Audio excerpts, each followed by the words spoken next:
সৌম্য তখন হঠাৎ করে চেয়ার ছেড়ে লাফিয়ে উঠে ওর মায়ের উদ্দেশ্যে বলে উঠল, আমাকে মেরো না, আমি বাঁচতে চাই, এ দুধ আমি খেতে পারবো না, আমাকে তুমি মেরো না, আমাকে প্রাণে মেরো না।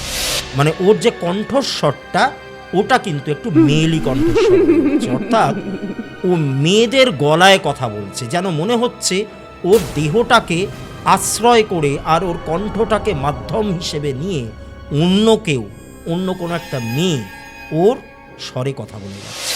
সৌম্য কী করলো, সবার সামনে রীতিমতো হামাগুড়ি দিয়ে এসে ওই যে লেগে থাকা রক্তটা, দেওয়ালের গায়ে লেগে থাকা রক্তটা, ওটা চেটে চেটে খেতে লাগলো। ধর্মের কল বাতাসে নড়ে বলে একটা কথা আছে না, মানে ঠিক সত্যিটা কোনো না কোনোভাবে প্রকাশ পাবেই, এবং কেউ যদি কারোর ক্ষতি করে তাহলে তার ফল কিন্তু তাকে ভুগতেই হবে, সেটা এই জন্মেই হোক কি পরজন্মেই হোক।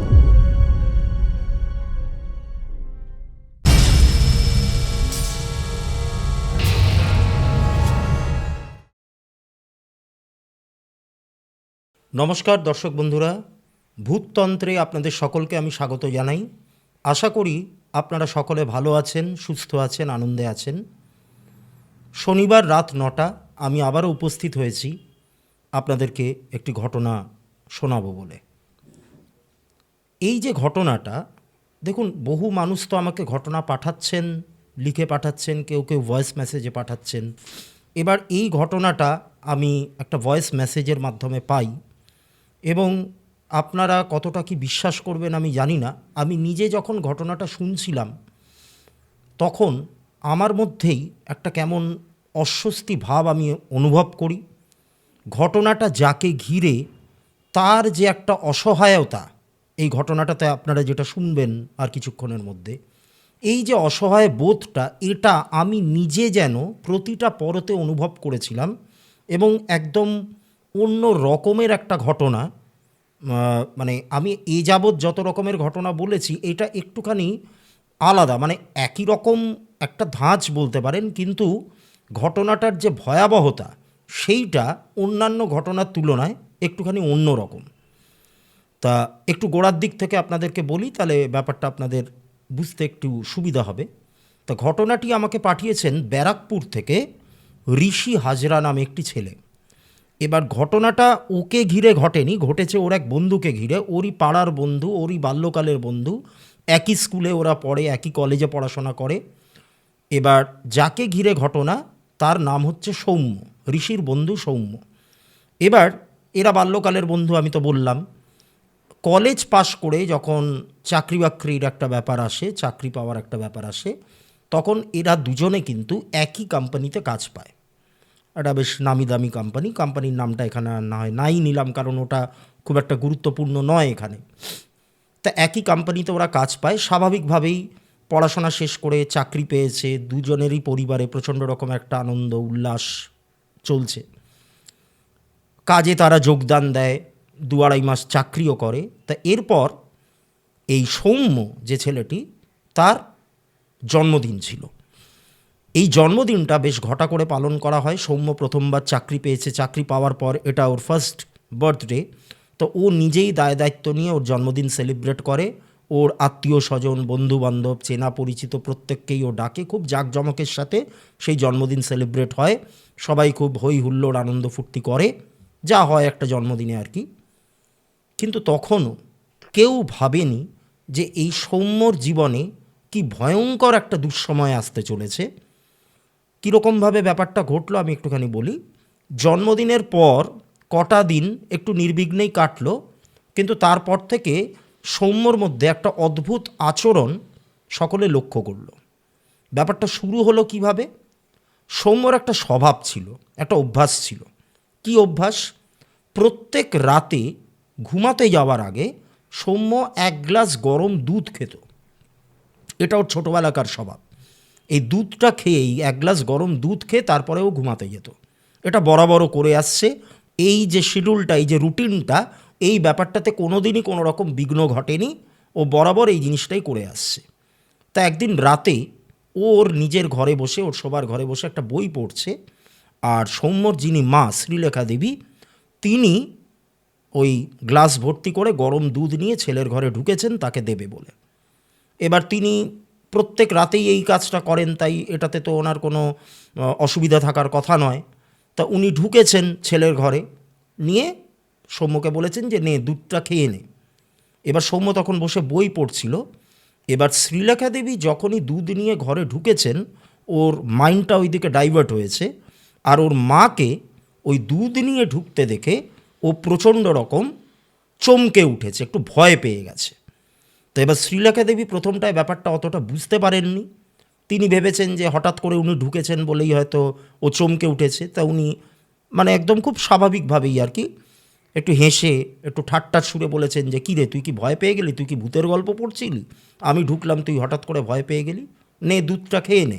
বলে উনি গ্লাসটাকে ছেলের দিকে বাড়িয়েছেন, সৌম্যর দিকে বাড়িয়েছেন। এইবার সৌম্য তখন যেটা করলো সেটা ওই শ্রীলেখা দেবীর কল্পনারও বাইরে। সৌম্য তখন হঠাৎ করে চেয়ার ছেড়ে লাফিয়ে উঠল। লাফিয়ে উঠে ওর মায়ের উদ্দেশ্যে বলে উঠল, আমাকে মেরো না, আমি বাঁচতে চাই, এ দুধ আমি খেতে পারবো না, আমাকে তুমি মেরো না, আমাকে প্রাণে মেরো না, দয়া করে আমি তোমার কাছে হাত জোড় করছি, দয়া করে তুমি আমাকে মেরো না, আমাকে বাঁচতে দাও, আমি বাঁচতে চাই। এইবার এইটা বলে সৌম্য রীতিমতো থরথর করে কাঁপতে কাঁপতে, মানে ও যে রীতিমতো ভয় পেয়েছে সেটা ওর চোখে মুখের অভিব্যক্তির মধ্যেই কিন্তু ধরা পড়েছে। এইভাবে কাঁপতে কাঁপতে ও কি করলো, ও একদম ওই মানে চেয়ার টেবিল ছেড়ে একদম ঘরের কর্নারে গিয়ে ওই দেওয়ালটার কর্নারে ও দাঁড়িয়ে এরকম থরথর করে কাঁপতে লাগলো। আর শ্রীলেখা দেবী প্রচণ্ড রকম ভয় পেয়ে গেছেন। তিনি ভাবছেন যে ছেলে এরকম করছেন কেন। তা উনি আস্তে আস্তে সৌম্যর দিকে এগোচ্ছেন আর বলছেন যে কী রে, তুই এরকম করছিস কেন? আমি তো তোর জন্য দুধ নিয়ে এসেছি, তোকে আমি মারতে যাব কেন? তুই দুধটা খা। বলে আবারও তিনি গ্লাসটাকে বাড়িয়ে দিয়েছেন।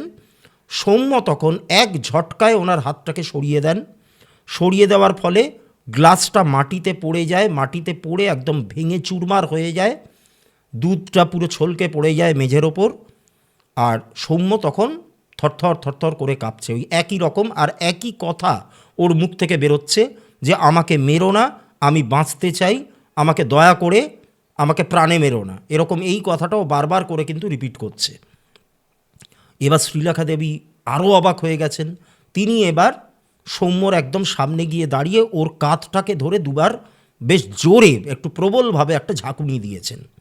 ঝাঁকুনি দেওয়ার সাথে সাথে সৌম্য কিন্তু একদম নর্মাল, হঠাৎ করে অ্যাব্রাপ্টলি, মানে একদম সুইচ অন অফ করার মতো, মানে একটা সুইচ অন করা হয়েছিল, ওর মধ্যে একটা অ্যাবনর্মালিটি প্রকাশ পেয়েছিল, সেই সুইচটাকে ধরে কেউ অফ করে দিল, ওর মধ্যে থেকে সমস্ত রকমের অ্যাবনর্মালিটি চলে গেল, এরকম একটা ব্যাপার নিয়ে একদম নর্মাল হয়ে গেছে। নর্মাল হয়ে সে মায়ের দিকে তাকিয়ে বলছে যে কি, তুমি এখানে দাঁড়িয়ে আছো, আর আমি তো বই পড়ছিলাম, আমি এখানে চলে এলাম কি করে? আর এই মেঝের ওপর এই ভাঙা কাচের টুকরো, এই গ্লাস ছড়িয়ে ছিটিয়ে পড়ে রয়েছে, এগুলো কি? দুধ ছড়িয়ে পড়ে রয়েছে, এগুলো কি হয়েছে? শ্রীলেখা দেবী একদম আকাশ থেকে পড়লেন। তিনি বললেন যে সে কি, আমি ঘরে ঢুকলাম, আমাকে দেখে তুই ভয় পেয়ে গেলি, তুই বললি যে আমাকে প্রাণে মেরো না, আমাকে বাঁচতে দাও, দয়া করে আমাকে মেরো না, এই দুধ আমি খেতে পারবো না, আমি যতই তোকে এটা দিতে যাচ্ছি তুই ততই খেতে চাইছিস না, লাস্টে তুই আমার হাত ধরে, মানে আমার হাতটাকে ধাক্কা মেরে সরিয়ে দিলি, দুধটা মাটিতে পড়ে গেল, তোর কি কিছুই মনে নেই? সৌম্য বলছে যে না, আমার তো কিচ্ছু মনে নেই, তুমি ঢুকেছো এই অবধি আমার মনে ছিল, কিন্তু তারপরে কি কি ঘটেছে আমার কাছে সত্যিই ব্ল্যাঙ্ক, আমার কিচ্ছু মনে নেই, এগুলো কি হচ্ছে?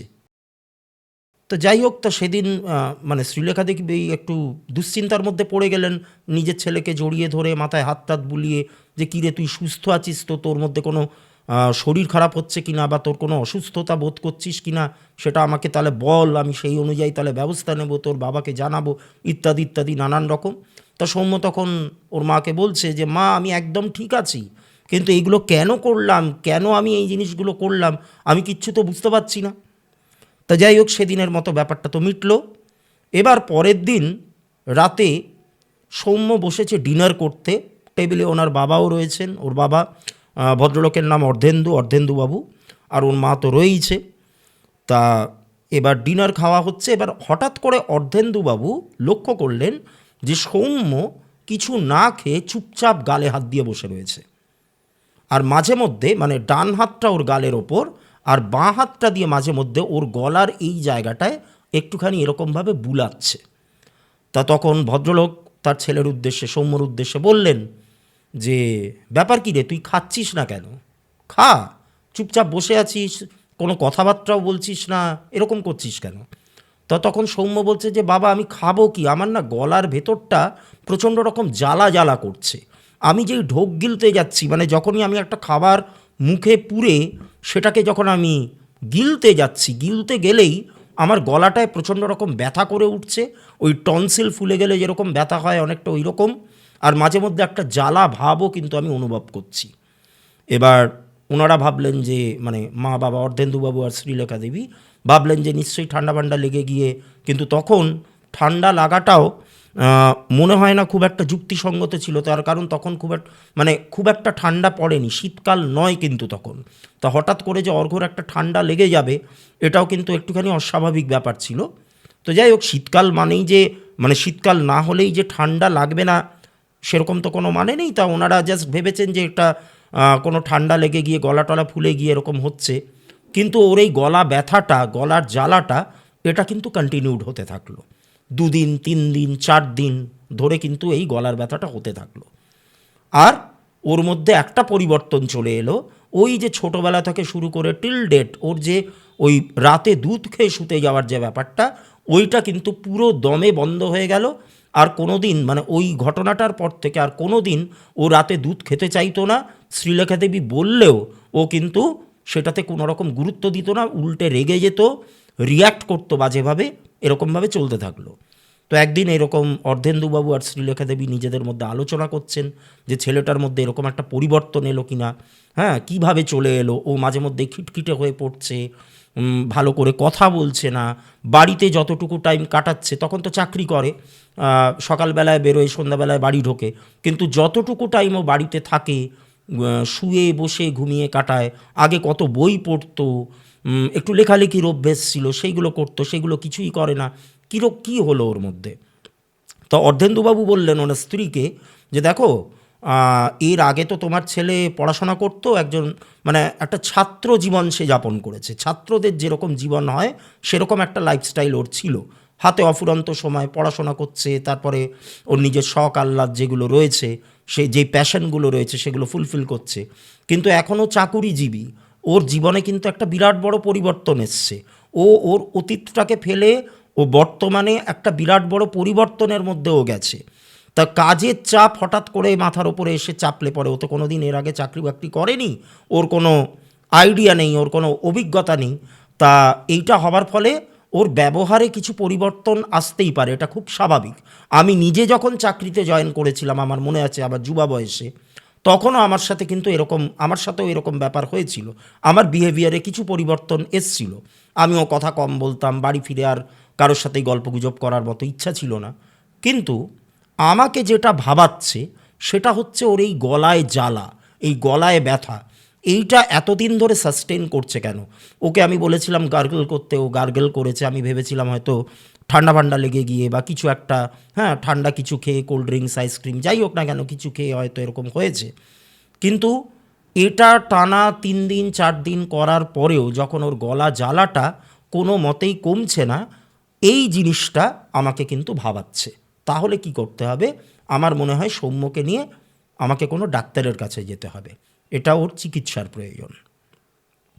এই যে সিদ্ধান্তটা নেওয়া হলো যে সৌম্যকে নিয়ে ডাক্তারের কাছে যাওয়া হবে, ঠিক তার পরের দিন থেকেই সৌম্যর গলায় জ্বালাটা আর কিন্তু নেই। আর কোনোভাবেই ওর গলায় জ্বালা নেই। ঢোক গিলতে গেলে বা কোনো কিছু খেয়ে সেটাকে গিলতে গেলে আগে যে একটা ব্যথা, একটা জ্বলুনি তার গলার মধ্যে সে যে অনুভব করতো, সেইটা অ্যাব্রাপ্টলি হঠাৎ করেই বন্ধ হয়ে গেল। মানে সেটা বেশ ভালো রকমই হচ্ছিল, ওভারনাইট মানে রাতারাতি সেটা একদম স্টপ হয়ে গেল। তো যাই হোক, এটা হওয়াতে সকলেরই একটু স্বস্তির নিঃশ্বাস পড়েছে যে যাই হোক, জ্বালাটা আর নেই, ব্যথাটা আর নেই।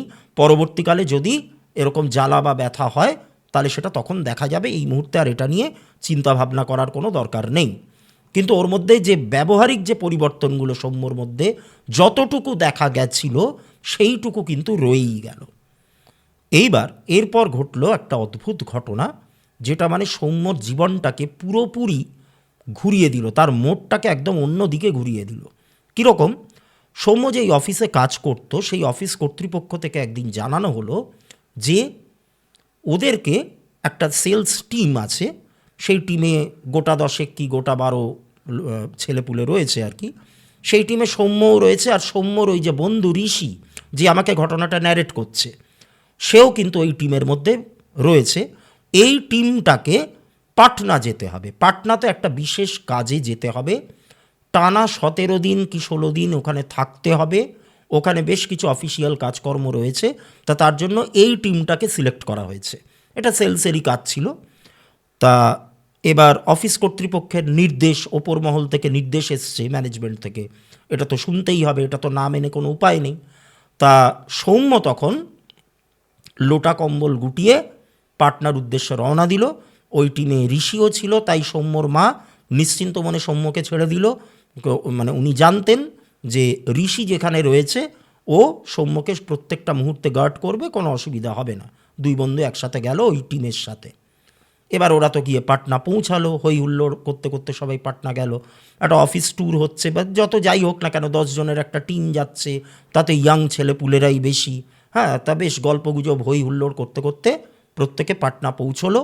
পাটনার একটা নামকরা হোটেলে ওদেরকে রাখা হলো, এবং একটা ওই আপনারা দেখবেন যে ট্রাভেলার যে গাড়িগুলো হয়, তা এরকম একটা ট্রাভেলার গাড়ির বন্দোবস্ত করা হয়েছিল ওদের কোম্পানির পক্ষ থেকে। এই গাড়িটাতে করেই ওরা যে কটা দিন পাটনাতে থাকবে, ওই 17টা দিন ওই গাড়িটাতেই ওরা ঘোরাফেরা করবে, চলাফেরা করবে। এইবার পাটনাতে এই হোটেলটাতে 4 থেকে 5টা দিন একদম নির্বিঘ্নে কেটে গেল, কোনো রকম প্রবলেম হলো না। প্রবলেমটা হলো তারপর। কীরকম প্রবলেম? একদিন রাতে কাজকর্ম সেরে সবাই ফিরেছে, হোটেলে ফিরেছে, যে যার রুমে রয়েছে। এবার রুমের ব্যাপারটা আমি বলি, মানে সৌম্য যেই রুমটাতে ছিল সেখানে আরও 3 জন ওর সঙ্গে রুম শেয়ার করছে। তাদের মধ্যে কিন্তু ঋষি ছিল না, ঋষিকে আলাদা একটা রুমে রাখা হয়েছিল অন্য একটা গ্রুপের সঙ্গে। তা ওই সৌম্য যেই ঘরটাতে রয়েছে ওখানে আরও 3 জন রয়েছে। কারা কারা রয়েছে? অভিক নামে একটি ছেলে আছে, সুশোভন নামে একটি ছেলে আছে, আর একজন মোহাম্মডান একজন ছেলে ছিল মুসলিম, যার নাম ছিল ইরফান। তো এই 3 জন রুম শেয়ার করছে সৌম্যর সাথে। তো একদিন ওরা কাজকর্ম সেরে হোটেলে ফিরেছে, ফিরে নিজেদের মধ্যে গল্প গুজব করছে, সবাই একটু ফ্রেশ ট্রেশ হয়ে নিয়ে এবার ঘুমাতে যাবে। হঠাৎ ওরা লক্ষ্য করলো, ওই অভিক, সুশোভন আর ইরফান 3 জনেই লক্ষ্য করলো যে সৌম্য কোনো রকম কথাবার্তা বলছে না। ও খাটের একটা কর্নারে চুপচাপ বাবু হয়ে বসে রয়েছে, মুখটাকে একটুখানি নিচুর দিক করে। এবার সবার একটু দেখে ব্যাপারটা অবাক লাগলো, কারণ এখানে আসা পর্যন্ত সৌম্য কিন্তু এমনিতে প্রচণ্ড রকম ফুর্তিবাজ একটি ছেলে, খুব জলি ছেলে, ও আসর মাতিয়ে রাখতে পারে, ও এমন মজার মজার কথা বলে যেটা শুনে প্রত্যেকে হাসে, প্রত্যেকের মধ্যে একটা আনন্দের একটা বন্যা বয়ে যায়, এরকম টাইপের, মানে আসর মাতিয়ে রাখার মতো একটা ছেলে, হই হুল্লোড় করা একটা হুল্লোড়বাজ একটা ছেলে। সে এরকম চুপচাপ বসে রয়েছে, এটা একটুখানি অবাক লাগলো, আর মুখটা একদম গম্ভীর করে বসে রয়েছে। তা সবাই ওকে জিজ্ঞাসা করলো যে কী রে সৌম্য, কী হয়েছে তোর, তুই এরকমভাবে চুপচাপ বসে আছিস কেন, তোর শরীর টরীর খারাপ হলো নাকি? সৌম্য একইভাবে বসে রইল, কোনো রকম কথার কোনো উত্তর সৌম্য দিল না। ও একইভাবে ওই খাটের ওপর বসে রইল। আবারও ওকে প্রশ্ন করা হলো যে কী রে, কোনো কথা বলছিস না কেন, উত্তর দে, কী হয়েছে তোর? এবার দ্বিতীয়বার সৌম্যকে এই প্রশ্নটা যখন করা হলো, তারপর আস্তে আস্তে ও মুখটা তুলে তাকালো। এই যে মুখটা তুলে ও তাকিয়েছে, ওর মুখের অভিব্যক্তি, ওর মুখের মধ্যে যে এক্সপ্রেশনটা ফুটে উঠেছে, সেটা দেখে সকলে ভয় পেয়ে গেছে। কীরকম? ওর চোয়াল প্রচণ্ড রকম শক্ত হয়ে গেছে, ওর চোখ মুখ লাল হয়ে গেছে, ওর মানে দাঁতে দাঁত চেপে ওর সারাটা শরীর যেন থরথর করে কাঁপছে। মানে একটা ফিটের ব্যামো হলে পরে, মানে ফিটের রুগী যারা, তাদের যেরকম মাঝে মধ্যে একটা খিঁচুনি ধরে, একটা কাঁপুনি ধরে সারা শরীরে, ওই রকম মনে হচ্ছে যেন ওর শরীরটাকে। ওই রকমভাবে থরথর করে বেশ কিছুক্ষণ ধরে কাঁপুনি দেওয়ার পর ও একটু নর্মাল হলো। নর্মাল হওয়ার সাথে সাথেই ও প্রচণ্ড রকমের কান্নাকাটি শুরু করলো। সৌম্য ওই রকম বয়সী একটা ছেলে যদি অঝরে কাঁদতে থাকে, সেটা প্রচণ্ড রকমের অস্বাভাবিক। ওরা প্রচণ্ড ভয় পেয়ে গেল, অভিক বলুন কি সুশোভন বলুন কি ইরফান বলুন, যারা যারা ওই ঘরটাতে ছিল তারা প্রচণ্ড ভয় পেয়ে গেল। জিজ্ঞাসা করলো যে তুই এরকম কাঁদছিস কেন, কি হয়েছে? সৌম্যর কান্না কিছুতেই থামছে না। ও ওই কাঁদতে কাঁদতে সৌম্য বলে উঠল, আমার মেয়েটা কোথায়? আমি আমার মেয়ের কাছে যাব। ও কেমন আছে, কিভাবে আছে, আমি তো কিচ্ছু জানি না। অনেক দিন হয়ে গেল আমি ওকে দেখি না। আমাকে তো ওর থেকে আলাদা করে দেওয়া হয়েছে। তোমরা কি জানো আমার মেয়েটা কোথায়? আমাকে কি পারবে আমার মেয়ের কাছে নিয়ে যেতে? এইটা যেই সৌম্য বলেছে, অমনি ওরা যেন একদম মানে বিস্ময়ে পুরো হতবাক হয়ে গেছে যে এটা কি বলছে সৌম্য। সুশোভন ওর কাঁধটা ঝাঁকালো, ঝাঁকিয়ে বলল যে কী রে সৌম্য, তুই কী বলছিস এগুলো? তোর আবার মেয়ে কোথায়? তুই তো বিয়ে থাই করিসনি, তোর মেয়ে কোত্থেকে আসবে? তুই কি বলে যাচ্ছিস? তোর কি মাথা খারাপ হলো? সৌম্য তাতে কোনো রকম ভ্রুক্ষেপ নেই, তার মধ্যে কোনো রকম পরিবর্তন এলো না। ও দ্বিগুণ আরও ওর কান্নাটাকে বাড়িয়ে একই কথা বারবার করে রিপিট করতে লাগলো, বলতে লাগলো যে আমার মেয়েকে আমার কাছে ফিরিয়ে দাও, আমি আমার মেয়েকে আমার কাছে চাই, আমাকে আমার মেয়ের থেকে আলাদা করা হয়েছে। এই একই কথা ও বারবার পাখি পড়ানোর মতো করে বলতে লাগলো। এবার ওরা তো বেশ ভয় পেয়ে গেছে, ওর কান্না থামানো যাচ্ছে না, ও একই কথা বারবার রিপিট করে যাচ্ছে। তো তখন ইরফান কি করেছে, ঘরটা থেকে বেরিয়ে বাকিদেরকে ডেকেছে। আর ওদের এই যে টিমটা গেছিল ওদের অফিস থেকে, কলকাতার অফিসটা থেকে, ব্রাঞ্চ থেকে, সেই টিমের একজন লিডার ছিলেন। ভদ্রলোকের নাম হচ্ছে রজত ঘোষ, ওরা রজত স্যার বলে ডাকতেন। তা তাকেও ডাকা হয়েছে। তা উনিও ঘরের মধ্যে এলেন। এসে তখন দেখছেন যে সৌম্যর কান্না আরও দ্বিগুণ বেড়ে গেছে। ও বিছানার ওপর রীতিমতো দাপাদাপি করছে, দাপাদাপি করতে করতে কাঁদছে, মাথা ঠুকছে দেওয়ালে, আর একই কথা বলে যাচ্ছে, আমার মেয়েকে আমার কাছে ফিরিয়ে দাও, আমি আমার মেয়েকে ছাড়া বাঁচতে পারবো না, ইত্যাদি ইত্যাদি, এরকম একই টাইপের কথা। এবার রজতবাবু, রজত স্যার, তিনি কি করেছেন, সৌম্যকে ধরে এরকমভাবে ঝাঁকিয়েছেন যে কী হলো, তুমি কি বলে যাচ্ছ এগুলো? উনি একটু কড়া মেজাজের মানুষ। তুমি কি বলে যাচ্ছ এগুলো? তোমার কি মাথা খারাপ হয়ে গেল? এইভাবে ওকে এরকমভাবে বার কয়েক এরকম ঝাঁকুনি দেওয়ার পর আস্তে আস্তে সকলে দেখল যে সৌম্যর শরীরটা কেমন যেন নিস্তেজ হয়ে পড়ছে। তারপর একটা সময় ও বিছানার ওপর পড়ে গেল, শুয়ে পড়ল। তারপর আর ওর কোনো হুঁশ নেই, মানে ও প্রায় ঘুমিয়েই পড়লো বলতে গেলে। তা তখন রজত স্যার বললেন যে ঠিক আছে, তোমরা যেই যার রুমে যাও, আগামীকাল সকাল হলে পরে আমি দেখছি কি করা যায়। এবার পরের দিন সকালে সৌম্য যখন ঘুম থেকে উঠেছে, উঠে দেখছে যে ওই সুশোভন, তারপর ইরফান, তারপরে আপনার অভিক, মানে যারা যারা ওর রুমমেট আর কি ওখানে, তারা অবাক দৃষ্টিতে সৌম্যর দিকে তাকিয়ে রয়েছে। তা সৌম্য বলছে যে কী রে, তোরা এরকমভাবে আমার দিকে তাকিয়ে আছিস, কী হয়েছে, কিছু ঘটেছে? তা তখন ওরা বলছে যে ঘটেছে মানে ঘটিয়েছিস তো তুই, তুই কালকে রাতে কি করেছিলি তুই জানিস? তা সৌম্য বলছে যে না, আমি কি করেছি? আমি তো এসে ঘরের মধ্যে ঢুকলাম, তোরা গল্পগুজব করছিলি, আমি খাটে বসেছিলাম, তোদের কথাগুলো আমার কানে আসছিল, তারপর একটা টাইমে আমি ক্লান্ত লাগছিল, আমি শুয়ে পড়েছি, তারপর তো আর আমার কিছু মনে নেই, এই সকালে আমার ঘুম ভাঙলো। তা তখন ওরা পুরো ব্যাপারটা সৌম্যকে ন্যারেট করলো, যে সারাটা রাত ধরে সৌম্য এখানে যা যা করেছে সেগুলো প্রত্যেকটাই ন্যারেট করলো।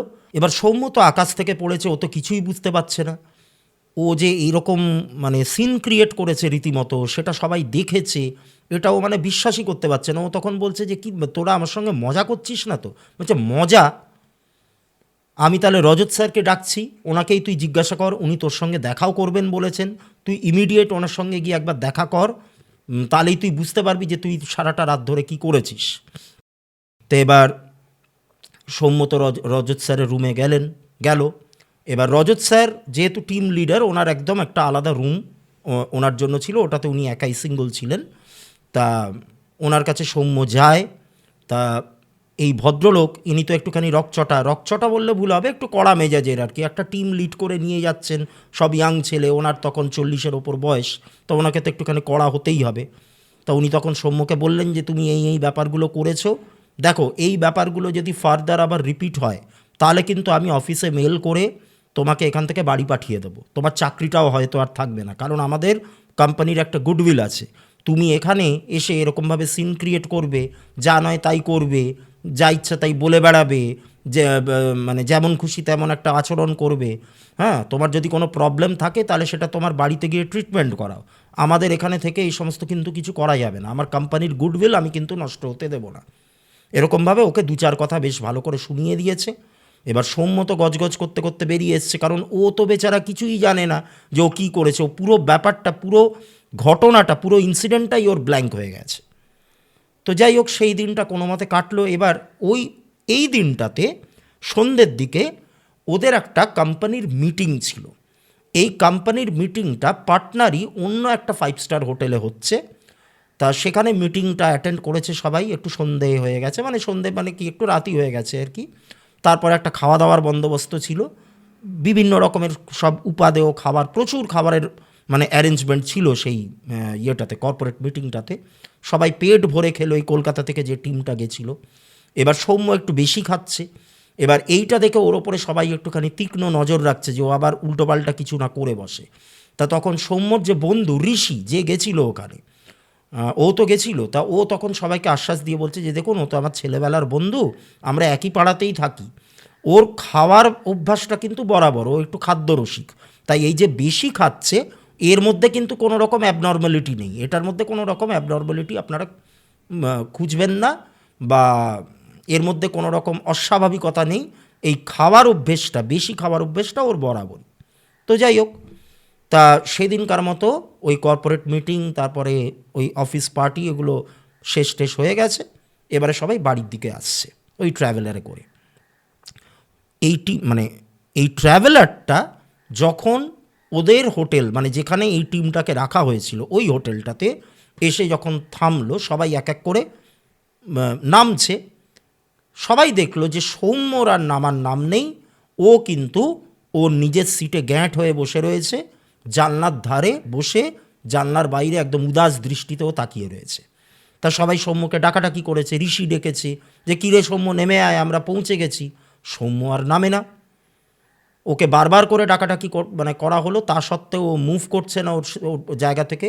আর বারবার একটাই কথা ও বলছে, আমি এই বাস থেকে নামবো না, তোরা হোটেলে যা, আমি হোটেলে ঢুকবো না, আমি বাড়ি যাব। এবার রজত স্যার তো ওর ওপরে রেগে ছিলেনই, উনি আরও রেগে গেলেন। উনি গিয়ে সৌম্যর কাছে গিয়ে ওর দু কাঁধ ঝাঁকিয়ে বললেন যে কি ব্যাপারটা কি তোমার, এই সারা রাত তো তুমি আর এই বাসের মধ্যে বসে থাকতে পারবে না, তুমি বাড়িতে যেতে চাইছো তো ঠিক আছে, তোমাকে বাড়ি পাঠানোর ব্যবস্থা আমি করব, আমি তোমাকে বাড়িতে পাঠাবো, আমি অফিসে আজকে রাতেই একটা মেল করছি, কিন্তু আপাতত তো তোমাকে এখান থেকে নামতে হবে। এই মুহূর্তে তুমি যদি না নামো, তুমি কি সারা রাত বাসে কাটাবে নাকি? তখন সৌম্য আরও চিৎকার করে বলে উঠল, আমি কিছুতেই এই বাস থেকে নামবো না, আমি তোকে বললাম না, এবারে তুই তুকারিতে চলে এসছে, আমি তোকে বললাম না যে আমি এই বাস থেকে নামবো না, আমি হোটেলে ঢুকবো না, আমি আমার বাড়ি যাব, আমাকে বাড়ি পাঠানোর ব্যবস্থা কর, বলে একটা ধাক্কা মেরে ও রজত স্যারকে ফেলে দিয়েছে।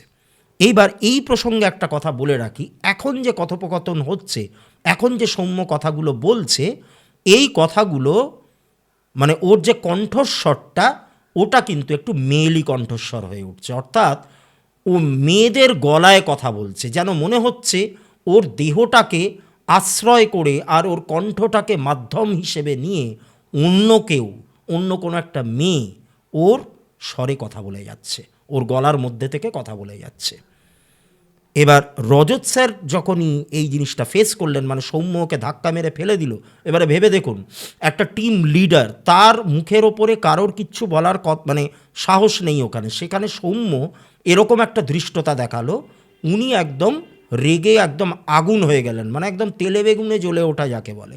উনি একটা উঠে দাঁড়িয়ে উনি অশ্লীল ভাষা প্রয়োগ করে, সে তেড়ে মারতে যায় সৌম্যকে, এরকম একটা ব্যাপার। তা বাকিরা ওনাকে খুব কষ্ট করে আটকালো আর কি, ওনাকে বিরত রাখলো এই ব্যাপারটা করার থেকে। তা সবাই সৌম্যকে বারবার বলতে যে সৌম্য, এখানে প্লিজ সিন ক্রিয়েট করিস না, এটা একটা হোটেল, এটা তোর বাড়ি নয়, তুই এখান থেকে নেমে আয়, দয়া করে তুই নেমে আয়। তা সৌম্য অবশেষে সিট ছেড়ে উঠল, সে রীতিমতো টলতে টলতে বাস থেকে নামলো, নেমে এক প্রকার হামাগুড়ি দিয়ে, ভাবুন অবস্থাটা, এক প্রকার হামাগুড়ি দিয়েও হোটেলের মধ্যে ঢুকলো। এদিকে কিন্তু বেশ কিছু লোকজন জড়ো হয়ে দেখে যাচ্ছে ব্যাপারটা। হামাগুড়ি দিয়ে ও হোটেলের মধ্যে ঢুকলো, এবারে সবাই ওর পেছনে ছুটছে। ওই হামাগুড়ি দিতে দিতেই এক প্রকার, ওদের রুমটা একতলাতেই ছিল, হামাগুড়ি দিতে দিতে ওর ঘরটার সামনে গেছে, ওর দরজার যে হাতলটা সেটা ধরে আস্তে আস্তে ও উঠে দাঁড়িয়েছে, ওর সারা শরীর ঘামে ভিজে যাচ্ছে, তখন এমনিতেও গরমকাল ছিল, সারা শরীর ঘামে ভিজে যাচ্ছে, দরদর করে ওর ঘাম হচ্ছে, নিয়ে বারবার একটাই কথা বলা হচ্ছে, মানে ও বলে চলেছে, আমাকে আমার মেয়ের কাছে নিয়ে চলো, আমি আমার মেয়েকে দেখতে চাই, আমাকে আমার মেয়ের কাছে নিয়ে চলো। এবার রজত স্যার বলছেন যে এক্ষুনি ইমিডিয়েটলি দরজাটা খুলে ওকে আগে রুমে ঢোকানোর ব্যবস্থা করো তোমরা। এইভাবে এখানে দাঁড়িয়ে সিন ক্রিয়েট করার কোনো মানেই হয় না। অলরেডি লোকজন জড়ো হয়ে তামাশা দেখছে, এরপরে কিন্তু আমাদের ফেস লস হবে। আর আমি ইমিডিয়েটলি ওর বাড়ির লোকের সঙ্গে যোগাযোগ করছি, ওনাদেরকে জানাচ্ছি, কারণ ওকে যদি বাড়িতে পাঠাতে হয়, ওকে এই অবস্থায় একা কিন্তু পাঠানো যাবে না, আমাদেরও একটা দায়িত্ব আছে। তা আমি ওর বাড়ির লোকের সঙ্গে যোগাযোগ করার চেষ্টা করছি। তা তখন ঋষি বলছে যে, যেহেতু একই পাড়ার ছেলে, তা ঋষি বলছে যে হ্যাঁ, এই কাজটা আমিও কিন্তু করতে পারি, তা আমার একটা রিকোয়েস্ট আছে স্যার, মানে রজত স্যারকে বলছে, আজকের দিনটা, আজকের রাতটা ওই সৌম্য যেই ঘরটাতে রয়েছে, ওখানে তো অভিক, সুশোভন আর ইরফান রয়েছে, তা ওখানে যদি আমিও একটুখানি থাকি, কারণ আমি তো ওর খুব ক্লোজ, ওর কোনটা ভালো লাগে কোনটা খারাপ লাগে, ওর মানে সমস্ত নারী নক্ষত্র আমার জানা, মানে একদম বাল্যকালের বন্ধু, একই স্কুল একই কলেজ, তারপরে একই জায়গায় চাকরিতে ঢুকেছি। তা আমাকে যদি একটুখানি আজকের দিনটা অ্যালাউ করা হয় ওই ঘরটাতে থাকার, তা তখন বাকিরাও রাজি হয়েছে যে ঠিক আছে তুমি থাকতে পারো। তা ওকে নিয়ে, মানে সৌম্যকে নিয়ে ওই রুমে ঢোকা হয়েছে। এবার ইন দ্য মিনওয়াইল কী হয়েছে, রজত স্যারও সৌম্যর বাড়ির সাথে কন্ট্যাক্ট করেছে, এদিকে ওই ঋষিও কিন্তু সৌম্যর বাড়ির সাথে কন্ট্যাক্ট করেছে, পুরো ব্যাপারটা বলেছে। সব শুনে তো শ্রীলেখা দেবীর মাথায় হাত, তিনি বললেন যে ঠিক আছে, অর্ধেন্দুবাবুও কথা বলেছেন, ওনারা বললেন যে ঠিক আছে, আমরা যত তাড়াতাড়ি সম্ভব পাটনায় আসছি। এইবার সেই দিন রাতে এর থেকেও ভয়াবহ আরেকটা ঘটনা কিন্তু সৌম্যর সাথে ঘটে গেল। কীরকম, ও তো ঘরের মধ্যে ঢুকে ও কিছুক্ষণ এরকম ওর উন্মাদনা চলল, আমি আমার মেয়েকে দেখবো হ্যানা ত্যানা বলে লাফালাফি, দাপাদাপি, কান্নাকাটি, সমস্ত কিছু হলো, গলার আওয়াজ পরিবর্তন হয়ে গেল, ও এখন আর কাউকেই চিনতে পারছে না, কে ঋষি, কে অভিক, কে সুশোভন, কে ওই ইরফান, কাউকেই ও চিনতে পারছে না। ও যে একটা কোম্পানিতে চাকরি করে সেই ব্যাপারটাও স্বীকার করতে চাইছে না। ও যেন সম্পূর্ণ একটা অন্য জীবনের মধ্যে প্রবেশ করেছে, অন্য কারোর একটা জীবনও যাপন করছে ওর দেহের মাধ্যমে। তো যাই হোক, এবার এই করতে করতে রাত যখন প্রায় 12টা কি 12:15, তখন সৌম্য নিস্তেজ হয়ে পড়লো, পড়ে ও ঘুমিয়ে পড়েছে, ওকে শুইয়ে দেওয়া হয়েছে। এবার বাকিদের আর চোখে ঘুম নেই, ও যে কখন কি করে বসবে, সৌম্য যে কখন কি কাণ্ড ঘটিয়ে বসবে, হ্যাঁ, মানে সেই ব্যাপারে কোনো রকম গ্যারেন্টি দেওয়া যাচ্ছে না, কোনো রকম মানে নিশ্চয়তা নেই। আর এবার যদি এদিক থেকে ওদিক হয়, তাহলে কিন্তু ওই রজত স্যার উপস্থিত সকলকেই কিন্তু এক প্রকার ছিঁড়ে খেয়ে ফেলবেন, তার কারণ এদের ওপর আবার দায়িত্ব দেওয়া আছে যে ও যাতে বাড়াবাড়ি কিছু না করে। এবার রাত্রি যখন প্রায় 1:30 কি 1:45, তখন হঠাৎ বাইরে ঝমঝমিয়ে একটা বৃষ্টি নামলো।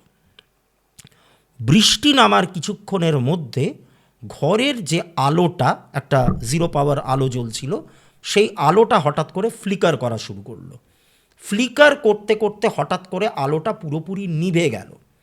আলো নেভার সাথে সাথে যে পাখা চলছিল সেই পাখা বন্ধ হয়ে গেল, এসি চলছিল সেই এসিও পর্যন্ত কিন্তু বন্ধ হয়ে গেল। এবারে মানে প্রত্যেকে ভাবলো যে লোডশেডিং হয়ে গেছে, ঘরের মধ্যে একটা গুমোট গরম, হ্যাঁ, কিছুক্ষণ ধরে বসবার পর একটা গরম অনুভূতি হলো সবার। তো সবাই ভাবলো যে আমরা একটুখানি বারান্দায় গিয়ে দাঁড়াই, একটু সিগারেট টিগারেট খাবো। তো এবার সবাই গিয়ে বারান্দায় দাঁড়িয়েছে, ভাবলো যে এইটুকু টাইমের মধ্যে আর কী বা হবে, সৌম্য তো ঘুমাচ্ছে। কিন্তু এই বারান্দায় যাওয়াটা ওদের জীবনের সবথেকে বড় ভুল প্রমাণিত হলো কিছুক্ষণ পর। বারান্দায় কিছুটা সময় দাঁড়িয়ে সিগারেট টিগারেট খেয়ে একে অপরের সাথে যখন গল্পগুজব করছে, হঠাৎ 15 থেকে 20 মিনিটের মাথায় ওরা দেখতে পাচ্ছে যে ঘরের আলোটা জ্বলে উঠেছে, পাখাটাও চলছে, তার মানে কারেন্ট এসে গেছে।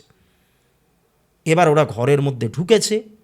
এই ঘরের মধ্যে ঢুকে ওরা যেটা দেখলো সেটা ওদের কল্পনারও বাইরে, মানে ওদের ভয় মানে সর্বাঙ্গে কাঁটা দিয়ে ওঠার মতো অবস্থা। ওরা দেখছে বিছানা পুরো খালি, সৌম্য ওখানে নেই, ওর পরনের যে জামা কাপড়গুলো ছিল সেইগুলো মেঝের ওপর পড়ে রয়েছে, দরজাটা খোলা, রুমের দরজাটা খোলা, অর্থাৎ সৌম্য ঘর থেকে বেরিয়ে গেছে। এইবার একটা হুলুস্থুলু কাণ্ড বেঁধে গেল। সৌম্য কোথায়? চারিদিকে খোঁজ খবর লাগানো হলো। অন্যান্য মানে টিমের বাকিরা যেই রুমগুলোতে ছিল সেই জায়গাগুলোতে গিয়ে খোঁজা হলো, সৌম্য কোথাও নেই। চিৎকার চেঁচামেচিতে রজত স্যারও চলে এলেন সেখানে। এসে তো এই ইরফান, তারপর এই হ্যাঁ অভিককে, ঋষিকে যাচ্ছে তাইভাবে মানে বকাবকি করা শুরু করলেন। এইবার সুশোভন অনেকক্ষণ ধরে সহ্য টহ্য করে, সুশোভন একটু রকচটা টাইপের ছেলে ছিল, হ্যাঁ, ও এবারে কিন্তু রিয়াক্ট করলো, ও এবারে প্রতিবাদ করলো। ও তখন একদম ওই রজত স্যারের মুখের ওপরে বলে দিল যে দেখুন আপনি এটা কি বলছেন, আপনি নিজেও তো একজন টিম লিডার, আপনারও তো একটা দায়িত্ব থাকে, আপনি আলাদা একটা রুমে আরাম করে বসে আছেন, আর আমরা এখানে ওকে গার্ড দিচ্ছি, কতক্ষণ গার্ড দেওয়া যায়? ক্লান্তি তো আমাদেরও হচ্ছে, আমরাও তো সারাটা দিন খেটে খুঁটে হ্যাঁ রাতের বেলায় ফিরেছি, তারপর একটা মিটিং অ্যাটেন্ড করেছি, অত খাওয়া দাওয়া হয়েছে, ক্লান্তি তো প্রত্যেকেরই রয়েছে। তা আপনি একজন টিম লিডার, আপনার কোনো দায়িত্ব নেই? আপনি পারতেন না সৌম্যকে নিজের ঘরে রাখতে? তা এই নিয়ে বেশ একটা তর্কাতর্কি চলছে। ইন দ্য মিনওয়াইল কী হলো, হোটেলেরই একজন কর্মী সে এসে জানালো যে সৌম্যকে দেখা গেছে। কোথায় দেখা গেছে? ছাদে ওঠবার যে সিঁড়িটা, সেই সিঁড়ির ওপর সৌম্য বসে আছে, আপনারা এক্ষুনি আসুন। এবারে সবাই মিলে ছুটলো সেখানে। গিয়ে সৌম্যকে যেই অবস্থায় দেখা গেল তাতে প্রত্যেকের বুকের ভেতরটা একেবারে ধড়াস করে উঠল। সকলে দেখল সৌম্য সিঁড়ির ওপর বসে আছে ঠিকই, কিন্তু তার পরনে একটাও বস্ত্র নেই, সম্পূর্ণরূপে নগ্ন অবস্থায় সৌম্য ওই সিঁড়ির ওপর বসে রয়েছে। হাত দুটোকে এমন একটা ভঙ্গিতেও রেখেছে যেন মনে হচ্ছে কোলের ওপর, মানে ও হাতে একটা শিশুকে রেখেছে, এবং ঠিক যেভাবে মহিলারা একটা বাচ্চাকে স্তন্যপান করান ঠিক একই ভঙ্গিতে সৌম্য ওই হাত দুটোকে রেখে মনে হচ্ছে যেন একটা শিশুকে স্তন্যপান করাচ্ছে। আর ওর কণ্ঠ থেকে বেরিয়ে আসছে একটা গান, অদ্ভুত রকমের একটা সুন্দর মিঠে সুরেলা একটা গান, কিন্তু সেটা একটা নারী কণ্ঠে, একটা মহিলার কণ্ঠে ওর কণ্ঠ থেকে একটা গান বেরিয়ে আসছে। এইবার সবাই তো দেখে অবাক হয়ে গেছে। ঋষি আর নিজেকে স্থির রাখতে পারলো না। ও ছুটে রুমের মধ্যে গিয়ে সৌম্যর সমস্ত জামা কাপড়গুলো নিয়ে, যেগুলো মাটিতে পড়েছিল, ও তাড়াহুড়োর মধ্যে বেরিয়েছিল, ওগুলো আর আনতে পারেনি, তো ওইগুলো দিয়ে ওর শরীরটাকে ঢেকে ও মানে সৌম্য আস্তে আস্তে নিস্তেজ হয়ে পড়ে গেল। এবার ওকে নিয়ে ঘরে শুইয়ে দেওয়া হলো। এবার রজত স্যার এলেন। রজত স্যার ওর কপালে হাত ঠেকালেন, বললেন যে তো গা তো জ্বরে পুড়ে যাচ্ছে রীতিমতো, মানে একদম জ্বলন্ত কয়লার মতো ওর জ্বর। তো যাই হোক, সেই রাতটা কোনো মতে কাটলো। এবার সকাল হওয়ার পর সৌম্যর কিন্তু আর জ্বর কিছুতেই নামছে না। আর ওই যে ও অচৈতন্য হয়েছিল ওই টাইমটাতে, তারপর থেকে এখনও পর্যন্ত টিল নাও ওর কিন্তু জ্ঞান ফেরেনি। এর আগের বার ও যখন বাড়াবাড়িগুলো করেছিল, রাতের দিকে বাড়াবাড়িটা বেড়েছিল, সকালের দিকে ও কিন্তু নর্মাল হয়ে যেত। কিন্তু আজকে যেটা দেখা যাচ্ছে যে সকাল হওয়ার পরেও ওর কিন্তু জ্ঞান ফেরেনি, জ্বরও নামেনি। তো এবার রজত স্যার বললেন যে দেখো, আর রিস্ক নিয়ে লাভ নেই, এই সৌম্যকে কিন্তু হাসপাতালে অ্যাডমিট করতে হবে, ওর বাড়ির লোকের সঙ্গে ইমিডিয়েট যোগাযোগ করা হোক। তো এবার ঋষি তখন আবার ফোন করেছে, অর্ধেন্দুবাবুকেই ফোন করেছে। তো অর্ধেন্দুবাবু বললেন যে ওনারা তো আগের দিন জানতে পেরেছিলেন যে ওর ছেলে এরকম, মানে আগের রাতেই জানতে পেরেছিলেন। এবার সঙ্গে সঙ্গে তো আর টিকিট পাওয়া যায় না, মানে তৎকালে টিকিট কাটলেও একটু তো ওয়েট করতেই হয়। তা ওনারা ট্রেনের টিকিট পাননি, ওনারা ফ্লাইটেই আসবেন, কিন্তু সেই ফ্লাইটটা মানে মানে ওই কলকাতা থেকে দমদম থেকে ছাড়বেই আর কি বিকেলবেলায়, আর এগুলো হচ্ছে সেই দিন সকালে, মানে ওনাদের মোটামুটি পাটনা পৌঁছতে পৌঁছতে রাত্রি 9টা 9:30 বেজে যাবে। তা বললেন যে মানে অর্ধেন্দুবাবুকে বলা হলো যে দেখুন আপনার ছেলে কিন্তু রীতিমতো অসুস্থ। ঋষি বলল, কাকু আপনার ছেলে কিন্তু রীতিমতো অসুস্থ, তা সৌম্যকে আমরা হাসপাতালে ভর্তি করছি, ওর কিছুতেই জ্ঞান ফিরছে না, আমরা জানি না ওর কি হয়েছে। এইবার ওকে তো ভর্তি করা হয়েছে, উনি কনসেন্ট দিয়েছেন। ভর্তি করার পর ডাক্তার বললেন যে ঠিক আছে, আমাকে মানে তখন 10টা কি 10:30 বাজে সকালবেলা, তা আমাকে বিভিন্ন রকমের পরীক্ষা নিরীক্ষা করতে হবে, তা দেখা যাক কি হয়। এইবার ওরা তো ওকে অ্যাডমিট করে যা যা প্রসিজিওর ফর্মালিটিস আছে সব করে ওরা বিকেলের দিকে বাড়ি চলে এসছে। এবার বাড়ি চলে আসার পর বেশ কিছুক্ষণ পরে ওই রজত স্যারের ফোনে হাসপাতাল থেকে একটা ফোন আসে, বলা হয় আপনারা ইমিডিয়েট আসুন, পেশেন্টের কিন্তু বাড়াবাড়ি রকমের অবস্থা। কীরকম বাড়াবাড়ি অবস্থা? ওরা ছুটে যাওয়ার পর ডাক্তার বলছেন যে জ্ঞান তো ফেরেইনি, জ্বরও নামেনি, উল্টে মুখের ভেতর থেকে ব্লিডিং শুরু হয়েছে। মানে ও ঠোঁটটাকে বন্ধ করেই, মানে ঠোঁটটাকে অল্প একটুখানি ফাঁক করা রয়েছে। ওরা দেখলো সৌম্যকে গিয়ে, দু একজন গিয়ে, ঋষি গেছিল আর ওই রজত স্যার গেছিলেন, ঠোঁটটা অল্প একটুখানি ফাঁক করা এবং সাইড থেকে দমকে দমকে রক্ত বেরোচ্ছে। ব্লিডিং কিছুতেই বন্ধ করা হচ্ছে না। তো আমাদেরকে নানান রকম টেস্ট করতে হবে, ইউএসজি করতে হবে, তারপর এমআরসিপি করতে হবে, এরকম নানান রকম টেস্ট করতে হবে। আপনারা দয়া করে এখানে থাকুন, আর যতক্ষণ না ওনার বাড়ির লোকজন এখানে এসে পৌঁছাচ্ছেন আপনারা প্লিজ কোথাও যাবেন না, এখানেই আপনারা থাকুন, একটু ওয়েট করুন। তো এবার ওর ইউএসজি করা হলো, এমআরসিপি করা হলো। ইউএসজি বলতে একদম মানে এন্ডোস্কোপিক ইউএসজি, এন্ডোস্কোপিক ইউএসজিটা একটুখানি পরে হয়েছে। এবার দেখা গেল যে ওর যে মানে খাদ্য নালী, মানে যেটাকে আমরা ইংরেজিতে মেডিকেল টার্মে আমরা ইসোফেগাস বলি, সেই খাদ্য নালীর মধ্যে টুকরো টুকরো কি সমস্ত জমা হয়ে আছে। এবার এন্ডোস্কোপিক ইউএসজি মানে যেখানে একদম ওই তারের মাধ্যমে ক্যামেরা ঢুকিয়ে পরীক্ষা করা হয়, ওই পরীক্ষাটা করতে গিয়ে দেখা গেল যে সেগুলো হচ্ছে ছুঁচের টুকরো। অর্থাৎ একটা ছুঁচকে আপনারা যদি কেটে কেটে টুকরো টুকরো করেন, সেই টুকরোগুলো ওর কণ্ঠনালীর মধ্যে জমা হয়ে রয়েছে। এইবার এইটা দেখে, এইটা শুনে তো সকলের মাথায় হাত, যে এটা কি করে সম্ভব, এগুলো কি খেয়েছে, মানে এগুলো ওর মানে কণ্ঠনালীতে প্রবেশ করলো কি করে।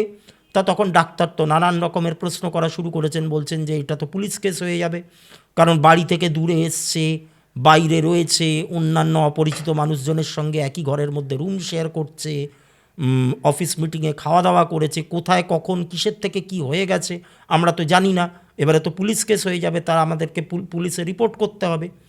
তো যাই হোক, এবার এত বড় একটা কোম্পানি আর একটা বড় হোটেলে ওরা ছিল, একটু ইনফ্লুয়েন্স খাটিয়ে এই পুলিশের ব্যাপারটা কোনো রকমে সাইড করা গেল।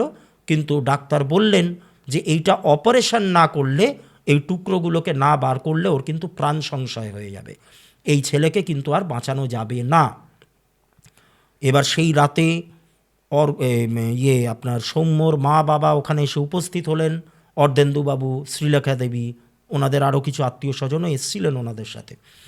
তা ওনাদের কনসেন্ট নিয়ে অপারেশনটা করা হলো। প্রায় 1.5 থেকে 2 লক্ষ টাকা ওনাদের খরচ হলো। খুব নামি দামি হাসপাতালে ভর্তি করা হয়েছিল সৌম্যকে। আর ওই সার্জারিটা যিনি করলেন তিনি সেই সময় পাটনার একদম মানে টপমোস্ট একজন সার্জনের মধ্যে একজন। তা তিনি এটা করলেন। এটা করার পর দিন 2 পর ওই সৌম্যর কিন্তু জ্ঞান ফিরল, কিন্তু ও সম্পূর্ণরূপে পরিবর্তন হয়ে গেছে।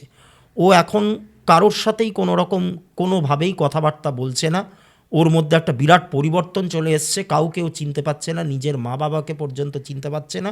ও সম্পূর্ণ একটা ঘোরের মধ্যে রয়েছে। তা যাই হোক, ওকে ওইভাবে ওই অবস্থাতেই কলকাতায় ফেরত আনা হলো। এবার ওই সৌম্যর মা তিনি নিজেও কিন্তু একটা সরকারি হাসপাতালে, নামকরা একটা সরকারি হাসপাতাল, নামটা আমি আর এখানে বলছি না, সেখানকার একজন নার্স ছিলেন, নার্স হিসেবেই উনি কাজ করতেন। তা উনি ওনার ছেলেকে ওখানেই ভর্তি করালেন। ওখানে দীর্ঘদিন প্রায় 1 থেকে 1.5 মাস ধরে ওই সৌম্যর চিকিৎসা চলল। ওর খাদ্যনালীর যে জায়গাটা, আস্তে আস্তে ওই জায়গাটা কিওর হতে থাকলো, একটা মেজর অপারেশন হয়েছে ওই জায়গাটাতে।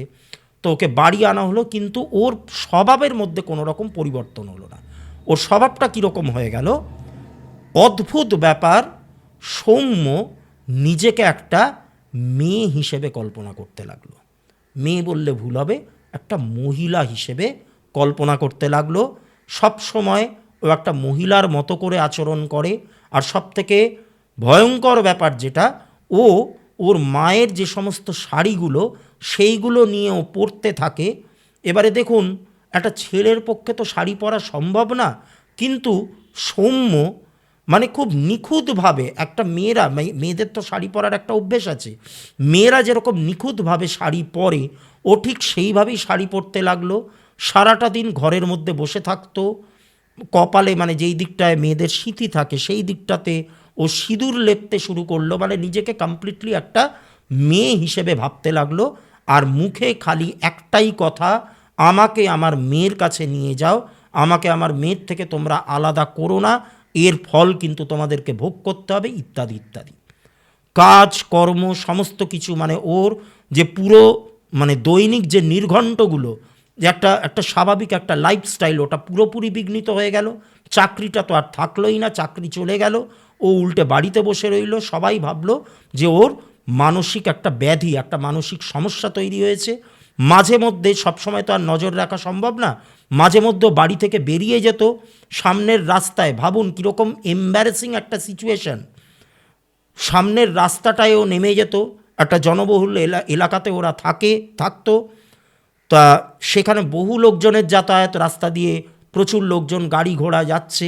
সেখানে শাড়ি পরে নেমে সৌম্য পথ চলতি মানুষদেরকে আটকাচ্ছে, ডাকছে, ডেকে সবাইকে বলে বেড়াচ্ছে, আমাকে আমার মেয়ের কাছে নিয়ে চলো, ও কোথায় আমাকে একটুখানি বলো। এটা কতটা ডিস্টার্বিং হতে পারে একটা ফ্যামিলির কাছে, তাদের মান সম্মান নিয়ে টানাটানির ব্যাপার। তো যাই হোক, সেটা হয়েছিল। এবার এই করতে করতে ওর মানসিক সমস্যা তো আরও গভীরে পৌঁছালো। বিভিন্ন ডাক্তার বদ্যি, মনোরোগ বিশেষজ্ঞ অনেকের কাছেই যাওয়া হলো, কিছুতেই কিছু হচ্ছে না, কোনো রকম ফল পাওয়া যাচ্ছে না, নানান রকম টেস্ট হচ্ছে, কিন্তু কিছুতেই কিছু হচ্ছে না। এইবারে কি হলো, ওই সৌম্যর এক মাসি আর মেসো, ওনারা মুম্বাইয়ের প্রবাসী বাঙালি, বহু বছর ওরা মুম্বাইতে থাকেন। ওনারা এই সমস্ত কিছু শুনে দেখা করতে এসছেন সৌম্যর কাছে। 3 দিন 4 দিন এখানে থাকবেন, এই সৌম্যদের বাড়িতেই থাকবেন। তা এনারা আসার পর একটা ঘটনা ঘটে। এই যে মেসো যে ভদ্রলোক, ইনি একদিন সিঁড়ি থেকে নামতে গিয়ে হোঁচট খেয়ে পড়ে যান। এবার এই ব্যাপারটা, এটার মধ্যে কোনো রকম অতিপ্রাকৃতিক কোনো কিছু ব্যাপার বা কোনো প্যারানর্মাল বা কোনো আনন্যাচারাল ব্যাপার নেই, এটা একটা নিছক একটা অ্যাক্সিডেন্টই ছিল। কিন্তু পড়ে যাওয়ার পর যেটা হলো সেটা কিন্তু বেশ ভয়ঙ্কর। কীরকম হলো, উনি তো পড়ে গেলেন, পড়ে যাওয়ার পর মাথাটা গিয়ে লাগলো, মাথাটা যেখানটায় লাগলো, মাথাটা ফেটে গেছিলো, রক্তপাত হয়ে গেছিলো। আর যেই জায়গাটায় লেগেছিল সেই জায়গাটাতেও একটু কিন্তু রক্ত লেগেছিল। এইবার সৌম্য কী করলো, সবার সামনে রীতিমতো হামাগুড়ি দিয়ে এসে ওই যে লেগে থাকা রক্তটা, দেওয়ালের গায়ে লেগে থাকা রক্তটা, ওটা চেটে চেটে খেতে লাগলো। এইটা দেখে সবাই রীতিমতো ভয় পেয়ে গেছে। ও এরকম কেন করছে, এরকম ব্যবহারিক একটা পরিবর্তন ওর মধ্যে কেন হয়েছে। এবার ওই মেসো ভদ্রলোক যিনি, উনি একটু সুস্থ হয়ে উঠে বললেন যে দেখুন, আপনারা তো সমস্ত রকমের চেষ্টা চরিত্র করছেন, আপনারা মেডিকেল সায়েন্সের হেল্প নিয়েছেন, অপারেশন হয়েছে, ওর খাদ্যনালীর মধ্যে ছুঁচ কীভাবে পাওয়া গেল এটা আমার কাছে এখনও রহস্য। এবারে ওর মধ্যে যে ব্যবহারিক পরিবর্তনটা লক্ষ্য করা যাচ্ছে, ও নিজেকে মেয়ে ভাবছে, ও হঠাৎ করে শাড়ি পরা শুরু করছে, আর বারবার এই একটা কথা বলছে যে আমাকে আমার সন্তানের কাছে নিয়ে যাও। আমার মনে হয় ব্যাপারটাকে একটুখানি অন্যরকমভাবে ডিল করলে ভালো হয়। তা তখন ওই মেসোকে জিজ্ঞাসা করা হচ্ছে, অন্যরকম বলতে আপনি ঠিক কী বোঝাতে চাইছেন বলুন।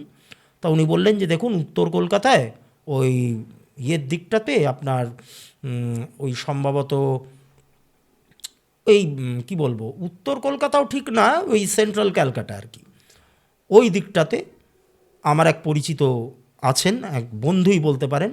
তা তিনি কিন্তু একজন সাধক, তাকে যদি একটুখানি ডাকা যায়, মানে তিনি সাধারণত বাড়িতে আসেন না, ওনার কাছে যেতে হয়। কিন্তু সৌম্যর এখন যা অবস্থা, ওকে ওখানে নিয়ে যাওয়া যাবে না, একটা হাস্যকর ব্যাপার হবে, একটা লোক জানাজানির ব্যাপার হবে, চারদিকে একটা সিন ক্রিয়েট হবে, কারণ ও এখন নিজেকে মেয়ের মতো করেই সাজিয়ে রাখে। তা আমি একটু অনুরোধ করে দেখছি ওই ভদ্রলোককে এখানে আনা যায় কি না। তা সবাই সায় দিলেন। তা উনি এলেন, ওই সৌম্যর মেসোর অনুরোধ রক্ষা করে সেই সাধক ভদ্রলোক ওদের বাড়িতে এলেন। সৌম্যকে দেখলেন, অনেকটা সময় ধরে তিনি সৌম্যকে পর্যবেক্ষণ করলেন। এবার তিনি একটা রুদ্রাক্ষ ক্যারি করছিলেন। সেই রুদ্রাক্ষটা, তখন প্রায় সন্ধে হয়ে এসছে এরকম একটা টাইম, রুদ্রাক্ষটাকে উনি সৌম্যর কপালে ঠেকালেন। ঠেকানোর সাথে সাথে যা ঘটল সেটা প্রত্যেকেরই কল্পনারও বাইরে। সবাই দেখছে যে সৌম্যর শরীরটা রীতিমতো ধনুকের মতো একদম বেঁকে গেছে, আর ওর ওই রুদ্রাক্ষটা ঠেকানোর সাথে সাথে ও চিৎকার করছে, আর ওর শরীরের মধ্যে থেকে একটা ধোঁয়ার কুণ্ডলী বেরিয়ে একটা সম্পূর্ণরূপে একটা নারীর অবয়বে পরিণত হলো, এবং সেই অবয়বটা, সেই ধোঁয়ার অবয়ব, সেটা কিন্তু ওর মাথার কাছে দাঁড়িয়ে রইল কম্পমান অবস্থায়, এবং তার ফিগারটা দেখেই বোঝা যাচ্ছে, আকৃতিটা দেখেই বোঝা যাচ্ছে যে সেটা কোনো নারীর শরীর, সেটা কোনো নারীর দেহ। এবার সকলে তো রীতিমতো ভয় পেয়ে উঠেছে। সৌম্যর মা শ্রীলেখা দেবী মনে মনে ভাবছেন যে তার মানে এতদিন কি ওর দেহের মধ্যে অন্য কেউ আশ্রয় নিয়েছিল? আমরা এই মানসিক চিকিৎসা, এই সেই হেনা তেনা, পার্সোনালিটি ডিসঅর্ডার, কত গাল ভরা নাম, কত কিছু আমরা করে যাচ্ছি, কিন্তু সমস্যাটা যে তার মানে এই জায়গায়, এইটা তো আমাদের কারোরই মাথায় আসেনি। এটা সৌম্যর মেশো না বললে কারোর মাথায় আসতেও হয়তো নয়। এইবার রুদ্রাক্ষটাকে যেই সরিয়ে দেওয়া হয়েছে, অমনি সৌম্যর শরীরটা ধনুকের মতো যে বেঁকে গেছিল, ওইটা ধপ করে আবার ইয়ের ওপরে গিয়ে পড়লো, বিছানার ওপরে পড়লো। সৌম্যর দু চোখ বন্ধ, ওর আর কিচ্ছু মানে জ্ঞানগম্যি আর কিচ্ছু নেই। আর ওই যে অবয়বটা, ওই অবয়বটাও কিন্তু ধীরে ধীরে অদৃশ্য হয়ে গেল, আর তাকে দেখা গেল না। এবার সেই ব্যক্তি, সেই ভদ্রলোক বললেন যে আমি একটা জিনিস পরীক্ষা করার জন্য, ওর দেহের মধ্যে কেউ আশ্রয় নিয়েছে কি না সেটা পরীক্ষা করার জন্য আমি এইটা করলাম। ও কিন্তু এখনও বিপন্মুক্ত হয়নি, একটা হোমযজ্ঞ করতে হবে, আমি একটুখানি বাড়িটা ঘুরে দেখব।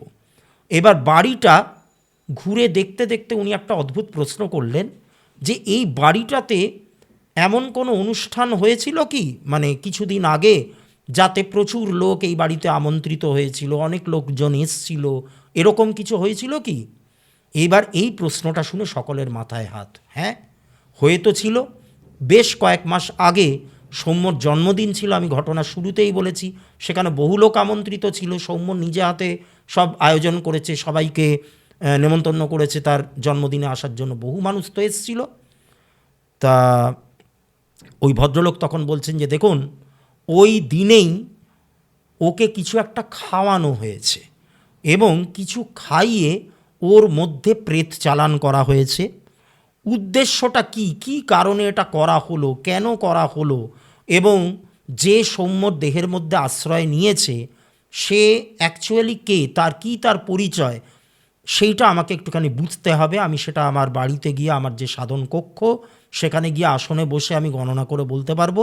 এক্ষুনি আমি কিছু বলতে পারছি না, আমাকে জাস্ট 2 দিন আপনারা সময় দিন, আমি ঠিক আপনাদের সঙ্গে যোগাযোগ করব। এইবার সৌম্যর বাবা অর্ধেন্দুবাবুর মাথায় তো আকাশ ভেঙে পড়েছে যে কে এরকম করবে, কে এত বড় ক্ষতি ওনার করবে। তো যাই হোক, তা দিন দুয়েক পর, এর মধ্যে কিন্তু সৌম্যর বাড়াবাড়িটা আরও মানে চরম পর্যায়ে পৌঁছালো। যাই হোক, তা দিন দুয়েক পর ওই ভদ্রলোক আবার ফোন করেছেন, করে বলছেন যে আমি আগামী পরশু আমি একটা হোমযজ্ঞের ব্যবস্থা করব।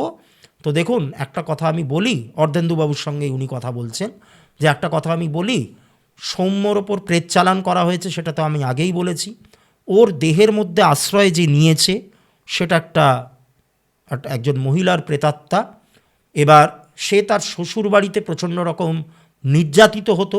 সে একটি কন্যা সন্তানকে জন্ম দেয় বলে তার বাড়ির লোকজন, মানে তার শ্বশুর বাড়ির লোকজন তার ওপর মারাত্মক রেগে যায়। মানে কন্যা সন্তান জন্ম দেওয়াটা একটা অপরাধ বলে তারা মনে করে। এখনও কিছু মানুষ এই ধ্যান ধারণা নিয়ে থাকে, হয়তো 1%, কিন্তু সেই 1%-এর সংখ্যাটাই টোটাল করলে হয়তো অনেক হয়ে যাবে। তো যাই হোক, তা এরকম সেই ধ্যান ধারণা পোষণ করতো তারা, নিয়ে তারা মারাত্মক রকমভাবে মানসিক নির্যাতন করতো সেই মেয়েটির ওপর। এইবার সেই শাশুড়ি আর তার হাজব্যান্ড দুজনে মিলিত হয়ে একে খুন করে। খুন করে মানে কিভাবে খুন করে, ওই মেয়েটার একদিন শরীর খারাপ ছিল, মানে ইনি তো আত্মার সঙ্গে কমিউনিকেট করে, স্পিরিট কমিউনিকেশন করেই কিন্তু এই কথাগুলো উনি বলছেন, যে এই মেয়েটার একদিন শরীর খারাপ ছিল, তাকে দুধের মধ্যে হলুদ মিশিয়ে খাওয়ানোর নাম করে সেই দুধের মধ্যে ছুঁচের টুকরো ফেলে দেওয়া হয়েছিল। এবারে ভাবুন, আপনারাই হিসেবটা মেলান, আমাকে আর কিছু বলতে হবে না। দুধের মধ্যে ছুঁচের টুকরো ফেলে দিয়েছিল, ওই দুধটা ওই মেয়েটা খেয়ে নেয়, তারপরেই এই ছুঁচটা তার শরীরের মধ্যে প্রবেশ করে এবং তার থেকেই তার মৃত্যু হয়, সে মারা যায়। অর্থাৎ এটা এক ধরনের খুন, এক ধরনের কি, এটা খুন। তাকেই ট্রান্সফার করা হয়েছে আপনার ছেলের ওপর, কোনোভাবে কোনো একজন সাধকের পাল্লায় পড়ে, নিম্নমানের আর কি, তার দ্বারা এই প্রেত চালানটা হয়েছে। এবং এই কাজটা করেছে আপনাদের খুবই কাছের একজন। তা তখন অর্ধেন্দুবাবু বলছেন যে কে করতে পারে, আপনার কি মনে হয়? বলছে দেখুন, আমি সেটা জানার চেষ্টা করিনি, এবং সেটা জানাটাও খুব একটা বড় ব্যাপার না, খুব একটা কাজের কথা নয়। কারণ কে করেছে আপনি যদি জানতে পারেন, তখন আপনার মধ্যে একটা প্রতিহিংসা কাজ করবে, একটা রিভেঞ্জ নেওয়ার একটা প্রতিশোধ নেওয়ার একটা মানসিকতা আপনার মধ্যে তৈরি হবে। নিয়ে উল্টে আপনারও মনে হবে যে আমিও কিছু একটা পাল্টা ক্রিয়া করি। এইটা করতে গিয়ে আপনার কর্মের ওপর ছাপ পড়বে, আপনার কর্মের ওপর কিন্তু একটা প্রভাব পড়বে। তাই এই জিনিসটা আপনি করতে যাবেন না। কে করেছে সেটা আমি বলবো না। আমি যার থেকে দীক্ষা নিয়েছিলাম তিনি আমাকে, আমি তো একজন ক্রিয়াদাণ্ডিক তান্ত্রিক। ক্রিয়াদাণ্ডিক তান্ত্রিক মানে যারা অন্যের হয়ে কাজ করে, অন্যের উপকারে যারা কাজ করে। তা আমার গুরুর একটা স্ট্রিক্ট নির্দেশ ছিল যে আমি যখনই কাউকে বিপন্মুক্ত করব, তখন আমি যেন এইটা উল্লেখ না করি তাদের কাছে যে কে এই ক্ষতিটা করেছে, এইটা আমার বলা বারণ আছে। শুধু আমি আপনাদের প্রোটেকশনের ব্যবস্থা করে দেব, এমনভাবে করে দেব যাতে আর ফার্দার ওর ওপর কোনো ক্ষতি না হয়। এই বিপদটাও আমি কাটিয়ে দেব। এই যে প্রেত চালান হয়েছে, ওর শরীরের মধ্যে পজেশন হয়েছে, এই কারণেই তো ওর নিজেকে একটা মেয়ে ভাবছে। মানে যার আত্মা ওর দেহের মধ্যে প্রবেশ করেছে, ও নিজেকে সেরকমভাবেই ভাবছে, মানে সৌম্য সেরকমভাবেই ভাবছে। তা তাকে আমি সৌম্যর জীবন থেকে চিরতরে সরিয়ে দেব, কিন্তু এর বেশি আর আমার থেকে কিছু এক্সপেক্ট করবেন না। তবে হ্যাঁ, এইটা আমি বলতে পারি, আমি যে পাল্টা ক্রিয়াটা করব, এটা দিয়ে আমি কারোর ক্ষতি করব না, আমি সৌম্যকে বিপন্মুক্ত করব। কিন্তু যেরকম টাইপের বেয়াড়া প্রেতকে আপনার ছেলের জীবনে চালন করা হয়েছে, সে কিন্তু আর ছেড়ে কথা বলবে না। অর্থাৎ যে কাজটা করেছে বা করিয়েছে তার ওপরেই কিন্তু এটা বুমেরাং হয়ে ফেরত যাবে। অর্থাৎ অদূর ভবিষ্যতে তারও কিন্তু একটা কোনো ক্ষতি হবে। সেই ক্ষতিটা আমি করব না, সেটা একটা প্রাকৃতিক নিয়মেই তার ক্ষতিটা হবে। যাই হোক, সব কিছু হলো, এবার হোম যজ্ঞ হলো। আর আরেকটা কথা উনি বললেন ওই ভদ্রলোক, যে এইটা করার উদ্দেশ্য হচ্ছে সৌম্যর কর্মে একটা স্তম্ভন ক্রিয়া করা, অর্থাৎ ওর কর্মটাকে বেঁধে দেওয়া। অর্থাৎ আপনারা ভেবে দেখুন, চাকরিটা পেয়েছিল, মাস দুয়েকের মাথায় ওর জন্মদিন, তারপরেই কিন্তু এই ঘটনাটা ঘটলো। ও অসুস্থ হয়ে পড়লো, ওর চিকিৎসা চললো, এই সেই হ্যানা ত্যানা নানান রকম, ওর কাজটা চলে গেল মাঝখান থেকে। অর্থাৎ ওর কর্মটাকে বেঁধে দেওয়ার জন্য এই কাজটা করা হয়েছে। এটা শত্রুতা তো বটেই। তো এবার হোমযজ্ঞ হলো। হোমযজ্ঞের পর ধীরে ধীরে, মানে হোমযজ্ঞ চলাকালীন ওই সৌম্য মারাত্মক রকমভাবে দাপাদাপি করেছিল। তারপর যজ্ঞ শেষ হওয়ার পর আস্তে আস্তে ওর শরীরটা নিস্তেজ হয়ে যায়। পুরো বাড়িটার মধ্যে যেমন একটা দম বন্ধ করা পরিবেশ ছিল, সেই পরিবেশটাও আস্তে আস্তে ধীরে ধীরে হালকা হতে থাকে। সবাই বুঝতে পারে যে সৌম্য বিপন্মুক্ত।